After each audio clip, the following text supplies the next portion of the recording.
বন্ধুরা, দিল্লির হৃদয়ে অবস্থিত ৩০ তলা উঁচু ভবন গোল্ডেন টাওয়ার্স দূর থেকে দেখলে যেন সোনার মতো ঝলমল করে উঠত।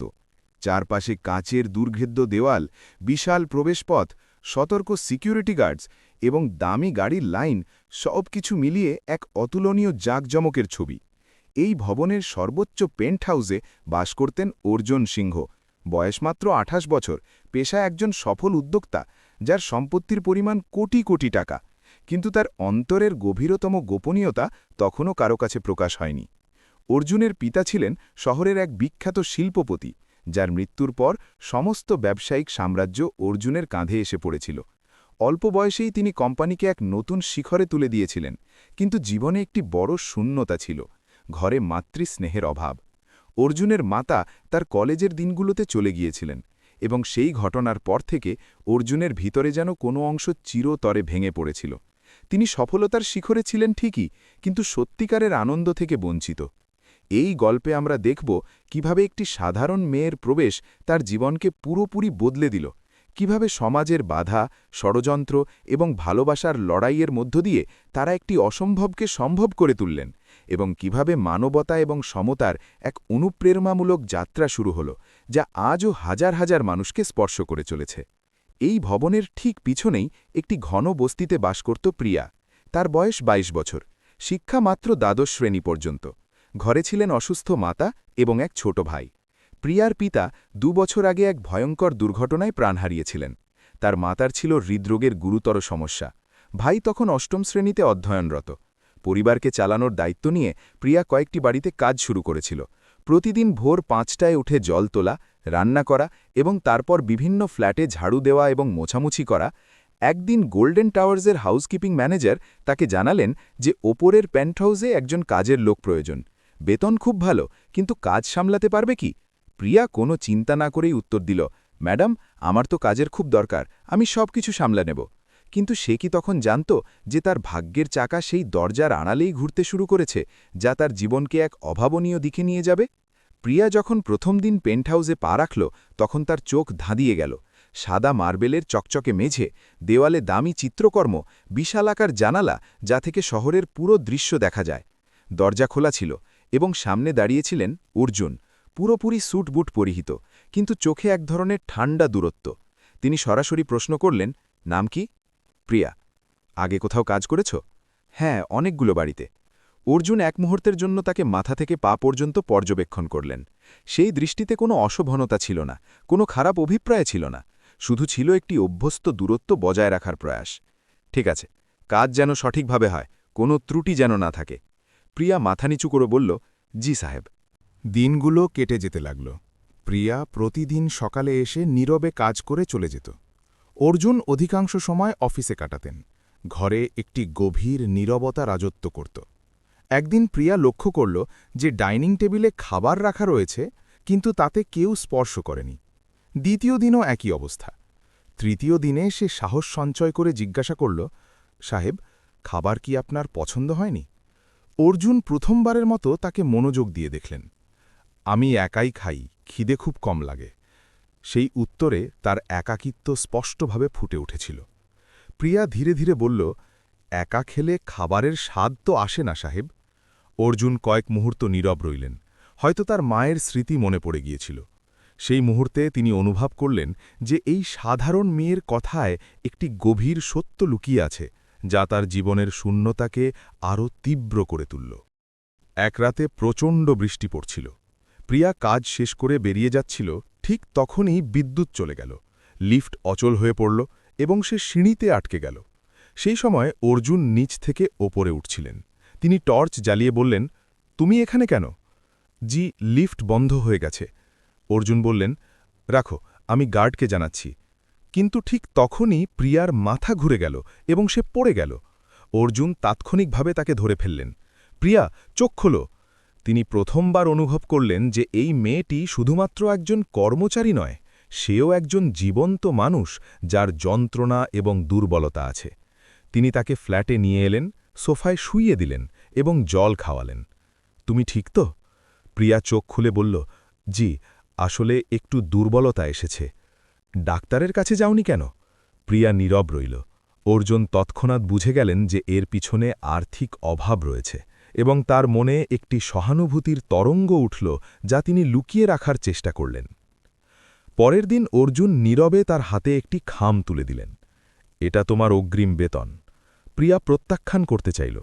সাহেব, আমি তো চাইনি এটা। আমি দিচ্ছি। অর্জুনের কণ্ঠস্বর কঠোর শোনাল, কিন্তু তার অভিপ্রায় ছিল নরম এবং সহৃদয়। প্রিয়ার চোখে জল এসে গেল। সেই দিন প্রথমবারের মতো সেই ঘরে রান্না হল এবং দুজনেই একসাথে বসে খেলেন। কথাবার্তা খুব কম হল, কিন্তু সেই নীরবতা কিছুটা হালকা হয়ে উঠল, যেন একটি নতুন বন্ধনের সূচনা ঘটল। একদিন হঠাৎ করে প্রিয়ার মায়ের অবস্থা খুব খারাপ হয়ে গেল। সে কাজে আসতে পারল না। অর্জুন লক্ষ্য করলেন এবং ফোন করলেন। জানতে পারলেন যে মা হাসপাতালে ভর্তি হয়েছেন।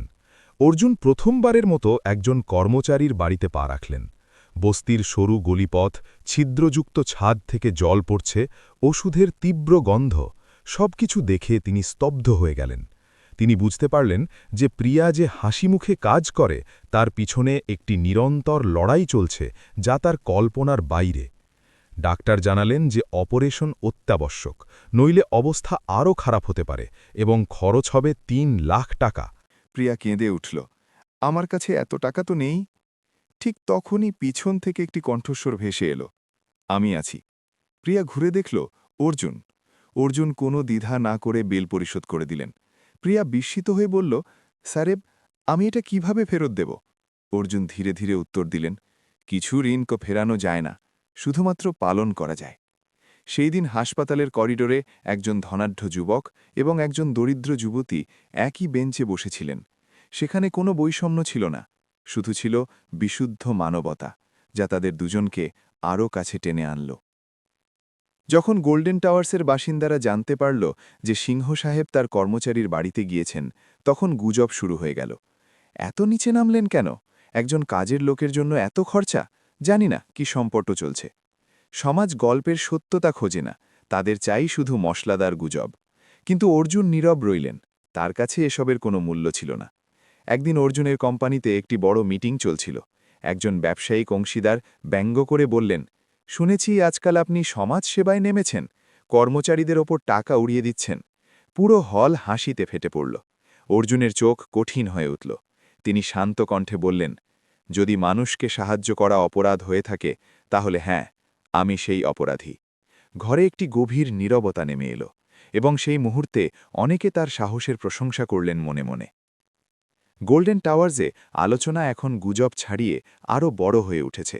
শুনেছি রোজ হাসপাতালে যান, নিজের পরিবারের জন্য তো এতটা চিন্তা করেননি। কিছু তো গোলমাল রয়েছে। প্রিয়া যখন কাজে ফিরল, লিফটে দাঁড়িয়ে থাকা দুজন মহিলা তাকে মাথা থেকে পা পর্যন্ত দেখলেন। একজন বললেন, বাহ, এখন তো বড় লোকদের বন্ধু হয়ে গেছ। অন্যজন হেসে উঠল, কপাল ভালো থাকলে এমন হয়। প্রিয়া মাথা নিচু করে নিল, তার কান লাল হয়ে উঠল। সে প্রথমবার অনুভব করল যে দারিদ্র্যের চেয়ে বেশি যন্ত্রণাদায়ক হল বদনাম এবং সমাজের খোটা, যা তার মনে গভীর ক্ষত তৈরি করল। প্রিয়ার মায়ের অপারেশন সফলভাবে সম্পন্ন হল। ডাক্তার জানালেন যে এখন আর কোনো বিপদ নেই, তবে ওষুধগুলো নিয়মিত খেতে হবে। প্রিয়ার চোখে স্বস্তির অশ্রু ছিল। সে বাইরে এসে দেখল অর্জুন জানালার কাছে দাঁড়িয়ে আছেন। সারেব, মা ঠিক হয়ে যাবেন। অর্জুন হালকা হেসে বললেন, ভালো লাগল। কয়েক মুহূর্ত নীরবতার পর প্রিয়া বলল, লোকে অনেক কথা বলছে। অর্জুন প্রথমবার তার চোখে সরাসরি তাকিয়ে বললেন, লোকের কাজ হলো কথা বলা, আমাদের কাজ হলো সঠিক পথে চলা। তার কণ্ঠে একটি অদ্ভুত আত্মবিশ্বাস ছিল, যা প্রিয়াকে নতুন শক্তি দিল। পরবর্তী কয়েকদিন অর্জুন নিজেকে কিছুটা দূরে সরিয়ে রাখলেন। অফিসে আরও বেশি সময় কাটাতে শুরু করলেন, ঘরে দেরিতে ফিরতেন এবং কথা কম বলতেন। প্রিয়া বুঝতে পারছিল না কি ঘটছে। এক সন্ধ্যায় সে সাহস করে জিজ্ঞাসা করল, সাহেব, আমার কি কোনো ভুল হয়েছে? অর্জুন চমকে উঠলেন, না। তাহলে আপনি আগের মতো নেই কেন? অর্জুন কয়েক মুহূর্ত চুপ করে থেকে বললেন, প্রিয়া, আমি চাই না যে আমার কারণে তোমার সম্মান নিয়ে লোকে প্রশ্ন তোলে। প্রিয়ার মন ভরে উঠল। সম্মান তো আপনি রক্ষা করেছেন সাহেব, কেড়ে নেননি। সেই দিন প্রথমবার দুজনের চোখে একই ধরনের যন্ত্রণা প্রতিফলিত হল, যা তাদের মধ্যে এক অদৃশ্য বন্ধন আরও শক্ত করল। ওদিকে কোম্পানিতে একটি বড় সংকট দেখা দিল। একটি বড় প্রকল্প বাতিল হয়ে গেল এবং শেয়ারের দাম পড়তে শুরু করল। বোর্ড অব ডিরেক্টরস ক্ষিপ্ত হয়ে উঠলেন। মিটিংয়ে একজন ডিরেক্টর বললেন, আপনার মনোযোগ ব্যবসায় কম এবং ব্যক্তিগত বিষয়ে বেশি। অন্যজন যোগ করলেন, কোম্পানির ইমেজ নষ্ট হচ্ছে। অর্জুন দীর্ঘশ্বাস ফেলি বললেন, ইমেজ তো মানবতা দেখিয়ে নষ্ট হয় না, ভুল কাজ করলে হয়। কিন্তু কথা সেখানেই থামল না। কয়েকদিন পর মিডিয়ায় একটি ছোট খবর প্রকাশিত হল, যুবা শিল্পপতি এবং তার কর্মচারীর ঘনিষ্ঠতা। খবরে কোনো প্রমাণ ছিল না, শুধু ছিল অস্পষ্ট ইঙ্গিত। কিন্তু সমাজের জন্য এই ইঙ্গিতই যথেষ্ট ছিল, এবং এটি তাদের জীবনে নতুন ঝড় তুলল। প্রিয়া যখন সেই খবর দেখল, তার বুক কেঁপে উঠল। সে পরের দিন কাজে এসে নীরবে ঘর পরিষ্কার করল। কাজ শেষ করে অর্জুনের সামনে এসে বলল, সাহেব, আমি এই কাজ ছাড়ছি। অর্জুন স্তম্ভিত হয়ে গেলেন। কেন? আপনার বদনাম হচ্ছে, আপনার কোম্পানির ক্ষতি হচ্ছে। আমি চাই না যে আমার কারণে আপনার... অর্জুন জোরালো কণ্ঠে বললেন, তোমার কারণে কিছু হচ্ছে না। প্রিয়ার চোখ থেকে জল গড়িয়ে পড়ল। সাহেব, আমি গরিব হতে পারি, কিন্তু আপনার বোঝা হতে চাই না। ঘরে একটি গভীর স্তব্ধতা ছড়িয়ে পড়ল, যা তাদের দুজনকেই গভীরভাবে আঘাত করল। সেই রাতে অর্জুন ঘুমাতে পারলেন না। তিনি তার মায়ের ছবির সামনে বসে রইলেন। মা, তুমি থাকলে কি করতে? মনে পড়ে গেল ছোটবেলার কথা। যখন স্কুলে কোনো দরিদ্র বাচ্চাকে কেউ উপহাস করত, তখন মা বলতেন, বাবা, আসল সম্পদ টাকায় নয়, হৃদয়ে থাকে। অর্জুনের চোখ ভিজে এলো, এবং তিনি তার উত্তর খুঁজে পেলেন, যা তার জীবনের পরবর্তী ধাপ নির্ধারণ করল। সকাল 7টায় প্রিয়া তার শেষ দিন মনে করে এলো। দরজা খোলা ছিল, কিন্তু আজ ঘরটা অন্যরকম অনুভূত হচ্ছিল। ডাইনিং টেবিলে 2টি প্লেট সাজিয়ে রাখা ছিল। অর্জুন বললেন, বসো।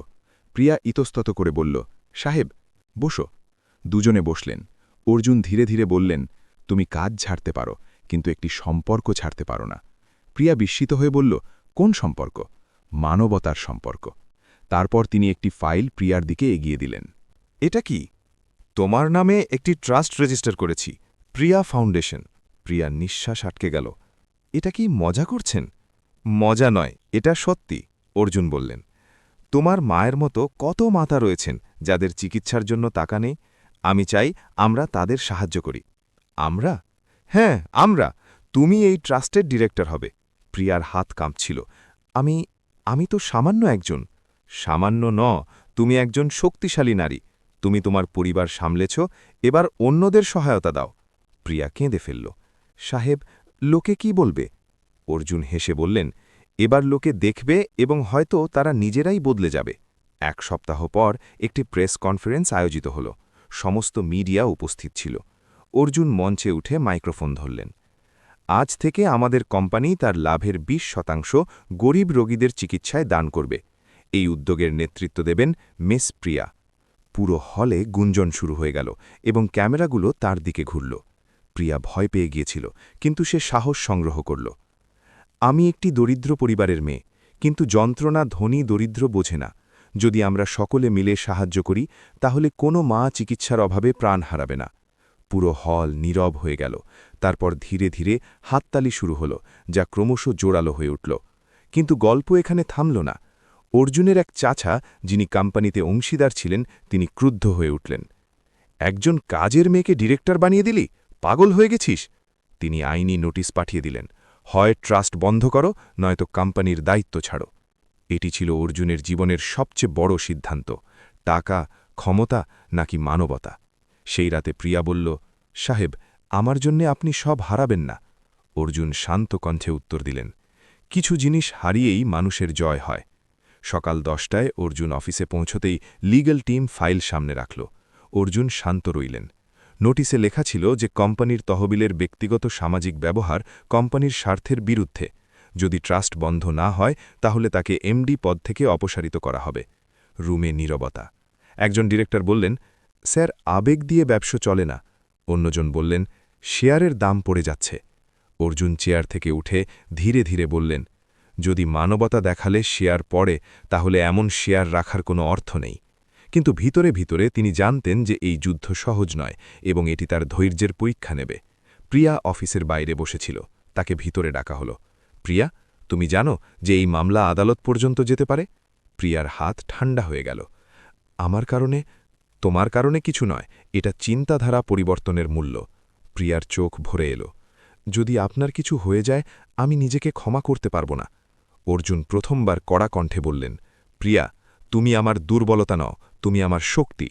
এই কথা শুনে প্রিয়া নীরব হয়ে গেল এবং তার মনে একটি নতুন দৃঢ়তা জন্ম নিল। সন্ধ্যায় অর্জুন তার চাচার বাড়িতে গেলেন। বিশাল বাংলো, গম্ভীর পরিবেশ। চাচা সরাসরি প্রশ্ন করলেন, তুই কি কোম্পানিকে ডোবাতে চাস? আমি কোম্পানিকে মানবতা শেখাতে চাই। একজন কাজের মেয়ের জন্য সবকিছু ঝুঁকিতে ফেলবি? অর্জুনের কণ্ঠস্বর চড়ে গেল। সে কাজের মেয়ে নয়, সে একজন মানুষ। চাচা হেসে উঠলেন। সমাজ কখনো তাকে সমান মর্যাদা দেবে না। অর্জুন শান্ত হয়ে বললেন, তাহলে সমাজকে পরিবর্তন করতে হবে। ঘরে একটি গভীর নিস্তব্ধতা নেমে এলো, যা তাদের মধ্যে একটি অদৃশ্য যুদ্ধের সূচনা করল। পরের সপ্তাহে বোর্ড মিটিং হল এবং ভোটিং হল। অর্ধেক লোক অর্জুনের পক্ষে, অর্ধেক বিপক্ষে। সিদ্ধান্ত আটকে গেল, কিন্তু একটি শর্ত রাখা হল। যদি আগামী 3 মাসে কোম্পানির লাভ 15% না বাড়ে, তাহলে ট্রাস্ট বন্ধ করতে হবে। এটি ছিল একটি খোলা চ্যালেঞ্জ। অর্জুন সেটি গ্রহণ করলেন। সেই রাতে প্রিয়া বলল, সাহেব, একটা কথা বলবো? যদি ট্রাস্ট কোম্পানি থেকে আলাদা হয়ে যায় এবং আপনি নিজের বেতন থেকে চালান? অর্জুন হেসে বললেন, তুমি অনেক চিন্তা করো। অভাব তো সেটাই শেখায়। অর্জুন কয়েক মুহূর্ত ভেবে বললেন, না, এটা শুধু আমার নয়, কোম্পানির প্রতিশ্রুতি। যদি কোম্পানি সমাজ থেকে লাভ করে, তাহলে সমাজকে ফেরত দেওয়াও তার দায়িত্ব। প্রিয়া প্রথমবার গর্বের সাথে তাকে দেখল, এবং তার মনে অর্জুনের প্রতি শ্রদ্ধা আরও বেড়ে গেল। অর্জুন পুরো টিমকে ডেকে বললেন, আমরা আগামী 3 মাসে একটি নতুন প্রকল্প লঞ্চ করব, হেলথ টেক প্ল্যাটফর্ম, একটি অ্যাপ যা গরিব রোগীদের সরাসরি দাতাদের সাথে যুক্ত করবে। প্রিয়াকে প্রকল্পের মুখ্য মুখপাত্র বানানো হল। তুমি তোমার নিজের গল্প বলবে। প্রিয়া ঘাবড়ে গেল, আমি ক্যামেরার সামনে কথা বলতে পারবো না। তুমি হাসপাতালের করিডোরে কাঁদতে কাঁদতে দাঁড়িয়েছিলে, সেটা তো কোনো ক্যামেরা ছিল না, এটা শুধু একটা লেন্স। প্রিয়া সাহস সংগ্রহ করল। লঞ্চের দিন একটি ভিডিও প্রকাশিত হল। ভিডিওতে প্রিয়া তার গল্প শোনাল। যখন আমার মায়ের অপারেশনের প্রয়োজন হয়েছিল, আমার কাছে টাকা ছিল না, কিন্তু একজন মানুষ সাহায্য করেছিলেন।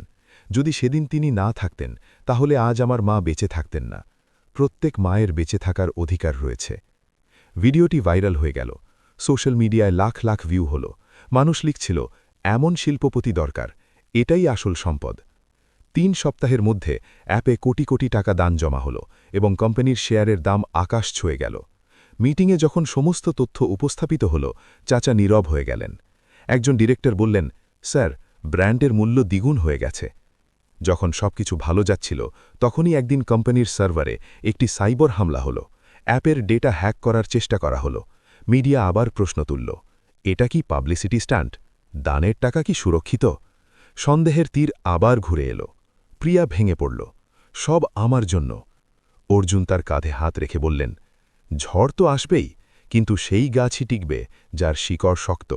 আইটি টিম তদন্ত করে দেখল যে হামলা ভিতর থেকে করানো হয়েছে, এবং তার পিছনে ছিলেন অর্জুনের সেই চাচা, যাতে ট্রাস্ট বন্ধ হয়ে যায়। যখন এই সত্য প্রকাশিত হল, পুরো বোর্ড নড়েচড়ে বসল। চাচাকে পদ থেকে অপসারিত করতে হল। যুবা শিল্পপতি দুর্নীতির বিরুদ্ধে আওয়াজ তুলেছেন, এই খবর ছড়িয়ে পড়ল। প্রিয়ার চোখের জল থামছিল না। আপনি জিতে গেছেন সাহেব। অর্জুন ধীরে ধীরে বললেন, না, মানবতা জিতেছে। কিন্তু কাহিনী তখনও সম্পূর্ণ হয়নি, কারণ সমাজের আরও একটি প্রশ্ন বাকি ছিল। একজন কোটিপতি এবং একজন প্রাক্তন কর্মচারী কি শুধুমাত্র ট্রাস্টের অংশীদার থাকবেন, নাকি এই সম্পর্ক অন্য কোনো রূপ নেবে? রাত 11টায় পেন্টহাউসের ব্যালকানিতে অর্জুন দাঁড়িয়েছিলেন। নিচে শহরের আলো ঝলমল করছে। পিছন থেকে প্রিয়া এলো। এত রাত পর্যন্ত জেগে আছেন? অর্জুন হেসে বললেন, আজকাল ঘুম কম আসে। কেন? কয়েক মুহূর্ত নীরবতার পর তিনি বললেন, প্রিয়া, তুমি কি কখনো চিন্তা করেছ যে লোকে আমাদের কোন দৃষ্টিতে দেখে? প্রিয়া ধীর কণ্ঠে বলল, হ্যাঁ, রোজ চিন্তা করি, আর আমি শুধু এটাই ভাবি যে আমি আপনার যোগ্য নই। এই কথা শুনে অর্জুনের মুখের রং বদলে গেল। যোগ্যতা টাকায় মাপা হয় না। প্রিয়ার চোখ ভিজে এলো। কিন্তু সমাজ তো টাকা দিয়েই মাপে। পরবর্তী কয়েকদিন দুজনেই স্বাভাবিক থাকার চেষ্টা করলেন, কিন্তু দুজনের মনেই একটি প্রশ্ন ঘুরপাক খাচ্ছিল। একদিন মিটিংয়ের পর অর্জুন হঠাৎ বললেন, প্রিয়া, তুমি কি আমাকে বিয়ে করবে? ঘরে পিনপতন নীরবতা। প্রিয়ার হাত থেকে ফাইল পড়ে গেল। সাহেব, এই মজা করবেন না। আমি মজা করছি না। আপনি কোটিপতি আর আমি তো। তুমি সেই যে আমাকে সত্যিকারের মানুষ বানিয়েছে। প্রিয়া কেঁদে ফেলল। সমাজ কখনো মেনে নেবে না। অর্জুন দীর্ঘশ্বাস ফেলে বললেন, সমাজ কখনো পরিবর্তনকে প্রথম দিনেই গ্রহণ করেনি। যখন এই খবর বাইরে প্রকাশিত হল, পুরো শহর দুভাগে বিভক্ত হয়ে গেল। বাহ, এটা তো আসল ভালোবাসা। কেউ বলল, বংশের নাম ডুবিয়ে দিল, কাজের মেয়েকে বিয়ে। নিউজ চ্যানেলগুলোতে ডিবেট শুরু হয়ে গেল। কেউ বলল এটা সমাজের সমতার উদাহরণ, কেউ বলল এটা আবেগদাড়িত নাটক। অর্জুনের বাড়ির বাইরে ক্যামেরার ভিড় জমে গেল। প্রিয়া ভয় পেয়ে গেল। আমি এসব সহ্য করতে পারব না। অর্জুন তার হাত ধরে বললেন, আমি তো আছি তোমার সাথে। প্রিয়া তার মায়ের কাছে গেল। মা, আমি কি ওকে হ্যাঁ বলবো? মা তার মুখ স্পর্শ করে বললেন, বেটি, ও তো তোর সম্মান রক্ষা করেছে, তোর স্বপ্নকে মর্যাদা দিয়েছে, তাহলে সমাজের কথা শুনিস না। যে পুরুষ তোর চোখের জল মুছতে পারে, সেই তো তোর সাথে চলার যোগ্য। কিন্তু গল্পটা এত সহজ ছিল না। বোর্ড অফ ডিরেক্টর্স নতুন শর্ত দিল। যদি আপনি বিয়ে করেন তাহলে আপনাকে সিইও পদ থেকে সরে যেতে হবে, কারণ এই সিদ্ধান্তকে আবেগপ্রবণ মনে করা হবে। এটি ছিল একটি সরাসরি আঘাত। অর্জুন প্রিয়াকে জানালেন। প্রিয়া স্তম্ভিত হয়ে গেল। না, আপনি আমার জন্য সব হারাবেন না। অর্জুন শান্ত কণ্ঠে বললেন, আমি সব হারাচ্ছি না, আমি সঠিকটাকে বেছে নিচ্ছি। পরের দিন একটি প্রেস কনফারেন্স ডাকা হল। অর্জুন মঞ্চে উঠলেন। আজ আমি দুটি কথা স্পষ্ট করতে চাই। প্রথমত, প্রিয়ার সাথে আমার সম্পর্ক সম্মান এবং সমতার। দ্বিতীয়ত, যদি আমার বিয়ে আমার পদের চেয়ে বড় সমস্যা হয়, তাহলে আমি পদ ছাড়তে প্রস্তুত। আমার পরিচয় চেয়ার দিয়ে নয়, আমার সিদ্ধান্ত দিয়ে। চারদিকে হাততালি উপচে পড়ল। প্রিয়া কাঁদছিল। কয়েকদিন পর একটি সাধারণ মন্দিরে কাছের কয়েকজন মানুষের উপস্থিতিতে অর্জুন এবং প্রিয়ার বিয়ে হয়ে গেল। কোনো জাঁকজমক ছিল না, কোনো রাজকীয় শোভাযাত্রা ছিল না। শুধু ছিল দুটি হাত এবং একসাথে চলার এক অটুট অঙ্গীকার। মিডিয়া এটাকে শতাব্দীর সেরা বিয়ে বলে ঘোষণা করল। বিয়ের পর অর্জুন কোম্পানির ম্যানেজমেন্ট থেকে আলাদা হয়ে পুরো সময় ট্রাস্টে দিতে শুরু করলেন। প্রিয়া এখন শুধু ট্রাস্টের ডিরেক্টর ছিল না, সে অনেক অসহায় নারীর কণ্ঠস্বর হয়ে উঠেছিল। একদিন এক বৃদ্ধা এসে বললেন, বাবা, তোমার ট্রাস্ট না থাকলে আমার ছেলেটা মরে যেত। প্রিয়া তার হাত ধরে বলল, আমরা তো এজন্যেই আছি। অর্জুন দূর থেকে দেখছিলেন, তার চোখে গর্বের চমক ছিল। কিন্তু ভাগ্য আরও একটি পরীক্ষা নিল। কয়েক মাস পর অর্জুনের হৃদরোগের গুরুতর সমস্যা ধরা পড়ল। ডাক্তার বললেন যে অপারেশন প্রয়োজন। প্রিয়ার বুক কেঁপে উঠল। ভগবান, এখন কেন? অপারেশন খুব দামি ছিল, কিন্তু এবার টাকা সমস্যা ছিল না, সমস্যা ছিল ভয়। অপারেশন থিয়েটারের বাইরে প্রিয়া সেই একই বেঞ্চে বসেছিল যেখানে একসময় অর্জুন বসেছিলেন। আজ ভূমিকা বদলে গিয়েছিল। অপারেশন সফল হল। ডাক্তার বাইরে এসে বললেন, এখন আর ভয় নেই। প্রিয়ার চোখ থেকে আনন্দাশ্রু গড়িয়ে পড়ল। সে ভিতরে গেল। অর্জুন দুর্বল হাসি দিয়ে বললেন, ভয় পেয়েছিলে? প্রিয়া তার হাত শক্ত করে ধরে বলল, এবার বুঝলাম, যাকে হারানোর ভয় হয় সেই আসল আপনজন। অর্জুন ধীরে ধীরে বললেন, সেদিন তুমি যদি সিঁড়িতে পড়ে না যেতে, তাহলে হয়তো আমি কখনো সত্যিকারের মানুষ হতে পারতাম না। দুজনেই হেসে উঠল এবং সেই হাসিতে তাদের সম্পর্ক আরও গভীর হয়ে উঠল। সার্জারির পর অর্জুন আর আগের মতো রইলেন না। তিনি এখন আরও শান্ত এবং চিন্তাশীল। প্রত্যেক মুহূর্তকে তিনি অনুভব করতেন। একদিন তিনি প্রিয়াকে বললেন, আমরা শুধু এই শহরে কেন সীমাবদ্ধ থাকব? চলো, সারা দেশে এই ট্রাস্টকে ছড়িয়ে দিই। প্রিয়া হেসে বলল, স্বপ্ন বড় করে দেখুন, আমি তো সাথে আছি। আর সেখান থেকে শুরু হলো প্রিয়া ফাউন্ডেশনের নতুন অধ্যায়। দুজনে ছোট ছোট শহরে ক্যাম্প আয়োজন করতে শুরু করলেন।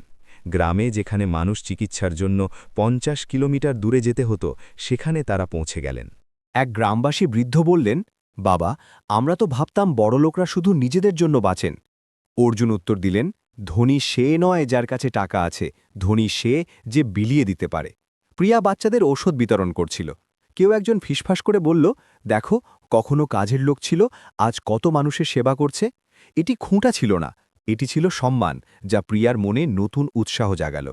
ধীরে ধীরে তাদের কাহিনী বইয়ের পাতায় স্থান পেল। কলেজগুলোতে তাদের আমন্ত্রণ জানানো হতো। একজন ছাত্র জিজ্ঞাসা করল, স্যার, আপনি এত বড় ঝুঁকি কেন নিলেন? অর্জুন হেসে বললেন, কারণ ভয় পেয়ে বাঁচার চেয়ে সঠিকের জন্য দাঁড়িয়ে বাঁচা অনেক ভালো। দ্বিতীয় প্রশ্ন প্রিয়াকে, ম্যাম, আপনার কি কখনো মনে হয়েছে যে আপনি এই জায়গার যোগ্য নন? প্রিয়া বলল, আগে মনে হতো, কিন্তু পরে বুঝলাম যে মানুষের মর্যাদা তার নিয়ত ঠিক করে। সময় কেটে গেল। ট্রাস্ট এখন দেশের 12টি রাজ্যে কাজ করছে। কিন্তু একদিন খবর এলো যে সরকারি নতুন নীতির কারণে কিছু ফান্ডিং আটকে যেতে পারে। টিম ঘাবড়ে গেল। ম্যাম, যদি ফান্ড বন্ধ হয়ে যায়? প্রিয়া শান্ত হয়ে বলল, যখন শুরু করেছিলাম আমাদের কাছে কি ছিল? শুধু সাহস, আর সেটাই যথেষ্ট। অর্জুন যোগ করলেন, আমরা মানুষের বিশ্বাস জিতেছি, টাকা নিজে পথ খুঁজে নেবে। আর সত্যি, সোশ্যাল মিডিয়ায় লাখ লাখ মানুষ ছোট ছোট দান পাঠালো। ট্রাস্ট আগের চেয়ে আরও শক্তিশালী হয়ে উঠল। কয়েক মাস পর প্রিয়া অর্জুনকে খবর দিল যে তাদের ঘরে একটি নতুন অতিথি আসছে। অর্জুনের চোখ চকচক করে উঠল। দুজনে হাসতে হাসতে একে অপরকে জড়িয়ে ধরল। অর্জুন বললেন, আমি চাই আমাদের সন্তান এটা শিখুক যে সব মানুষ সমান। প্রিয়া উত্তর দিল, সে প্রথম দিন থেকেই এটাই দেখবে। একটি কন্যা সন্তান জন্ম নিল। নাম রাখা হলো আয়ুষ্মতী। ট্রাস্টের অফিসে মিষ্টি বিতরণ হলো। এক বৃদ্ধা বললেন, এই মেয়েটি খুব ভাগ্যবান, কারণ তার বাবা মা মানুষসত্ত্বে ধনী। অর্জুন আয়ুষ্মতীকে কোলে নিয়ে বললেন, আমি চাই ও যখন বড় হয় তখন যেন কখনো বুঝতে না পারে কে ধনী আর কে দরিদ্র। সময়ের সাথে সাথে প্রিয়া ফাউন্ডেশন হাসপাতাল, স্কুল এবং স্কলারশিপ প্রোগ্রাম শুরু করল। একদিন সেই গোল্ডেন টাওয়ার্স সোসাইটিতে, যেখানে আগে গুজব চলত, সেখানে একটি সম্মাননা অনুষ্ঠান আয়োজিত হল। স্টেজে অর্জুন এবং প্রিয়াকে ডাকা হল। সেই মহিলারা যারা একসময় উপহাস করত, আজ তারা হাততালি দিচ্ছিল। এক বয়স্ক মহিলা মাইক নিয়ে বললেন, আমাদের ক্ষমা করে দিন, আমরা আপনাদের ভুল বুঝেছিলাম। প্রিয়া হেসে বলল, ভুল যদি বোঝাপড়ায় পরিণত হয় তাহলে সেটাই তো জয়। এক টিভি সাক্ষাৎকারে সঞ্চালক জিজ্ঞাসা করলেন, সেদিন যদি আপনি প্রিয়াকে সাহায্য না করতেন? অর্জুন উত্তর দিলেন, তাহলে হয়তো আমি আজও কোটিপতি থাকতাম, কিন্তু মানুষ হতে পারতাম না। সঞ্চালক প্রিয়াকে জিজ্ঞাসা করলেন, সেদিন যদি আপনি সিঁড়িতে পড়ে না যেতেন?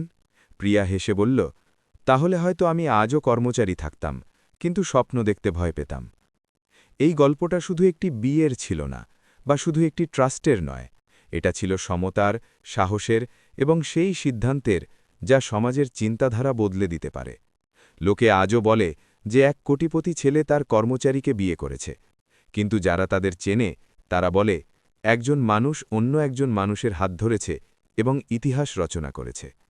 সন্ধ্যার সময় পেন্টহাউসের সেই ব্যালকনিতে অর্জুন, প্রিয়া এবং ছোট্ট আয়ুষ্মতী দাঁড়িয়ে আছে। নিচে শহরের আলো ঝলমল করছে। প্রিয়া ধীরে ধীরে বলছে, মনে আছে প্রথমবার যখন আমি এখানে এসেছিলাম? হ্যাঁ, তুমি খুব ভয় পেয়েছিলে, আর আমি খুব একা ছিলাম। অর্জুন হাসল। প্রিয়া আয়ুষ্মতীকে বুকে জড়িয়ে ধরল। এখন আমরা একসাথে আছি। ক্যামেরা ধীরে ধীরে দূরে সরে যাচ্ছে। স্ক্রিনে শেষ কথাগুলো ফুটে উঠছে, আসল ধন টাকাতে নয়, মনের মধ্যে থাকে। গল্পটি এখানেই শেষ হল। বন্ধুরা, যদি আপনাদের এই গল্পটি ভালো লেগে থাকে তবে ভিডিওটিতে লাইক দিন আর চ্যানেলটিকে সাবস্ক্রাইব অবশ্যই করবেন, আর বেল আইকনটি টিপতে ভুলবেন না। কমেন্টে আপনার শহরের নাম লিখুন, আপনাদের বন্ধুদের সাথে শেয়ার করুন। আপনাদের ছোট্ট একটি সাপোর্টই এই ধরনের গল্প আনার শক্তি যোগায়।